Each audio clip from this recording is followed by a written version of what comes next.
মামলা উঠানোর জন্য অনেক টাইপের কথা বলি, এটাও কি দেখায় মামলা উঠানোর জন্য? আপনারা এবার একটু প্রশ্ন করবেন প্লিজ। তারপরে সে কাপড় চেঞ্জ করার সময় তার দেখায় কেন আমাকে ভিডিও কল দিয়ে? সে পটি করার সময় আমাকে ভিডিও কল দেয় কেন? সেটার স্ক্রিনশট আছে আমার কাছে। সে যে এত অস্বীকার করছে, তাহলে সে ভিডিও কলে এরকম এরকম করে আমাকে দেখাচ্ছে কেন? তার যে কালারটা জজকে আমি দেখাবো।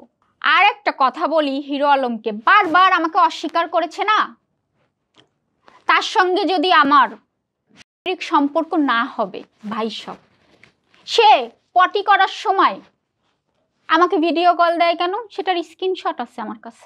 তারপরে সে কাপড় চেঞ্জ করার সময় তার দেখায় কেন আমাকে ভিডিও কল দিয়ে? সেটারও স্ক্রিনশট আছে। জামাই তো এতদিন বলি নাই, মানে চাইছি লাস্ট পর্যায় পর্যন্ত সে অস্বীকার করবে, তারপরে স্ক্রিনশট আমি কোর্টে দেব, জজরে বলবো দেখেন সে যে এত অস্বীকার করছে, তাহলে সে ভিডিও কলে এরকম এরকম করে আমাকে দেখাচ্ছে কেন?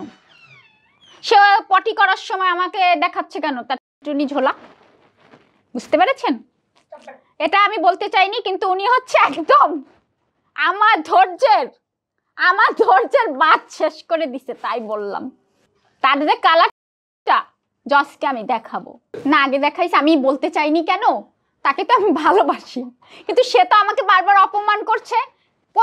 দেখেন সে বলে ওকে, সে আবার আরেকটা কথা বলে যে ওকে আমি মামলা উঠানোর জন্য অনেক টাইপের কথা বলি, এটাও কি দেখায় মামলা উঠানোর জন্য? আপনারা এবার একটু প্রশ্ন করবেন প্লিজ প্লিজ, আপনারা একটু প্রশ্ন করবেন।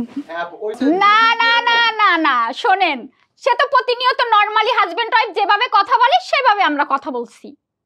এখন এটা তো আমি রেকর্ড রাখছি কেন? এই যে অস্বীকার করে, মিথ্যা কথা বলে, আপনাদেরকে প্রমাণ দেওয়ার জন্য। এইসব প্রমাণ কোর্ট নেয় না, এসব প্রমাণ আপনারা ভাই সাংবাদিকরা নেন। বুঝতে পেরেছেন? আমি আগে তো করিনি, এখন আমি কেন করছিলাম? আমি যদি আপনাদের মুখে বলতাম আপনারা বিশ্বাস করতেন না। কিছু দেখেন, কয়টা ভিডিও অডিও যে ছেড়েছি, কি টাইপের কথা? এটা কি কোনো মামলা উঠানোর কথা? একটা হাজবেন্ড ওয়াইফের ভিতর ঝগড়া গ্যাঞ্জাম, তাদের রোমান্টিকতা, হ্যাঁ, এটা হচ্ছে কথা। সেটাকে সে কেন বানাইছে?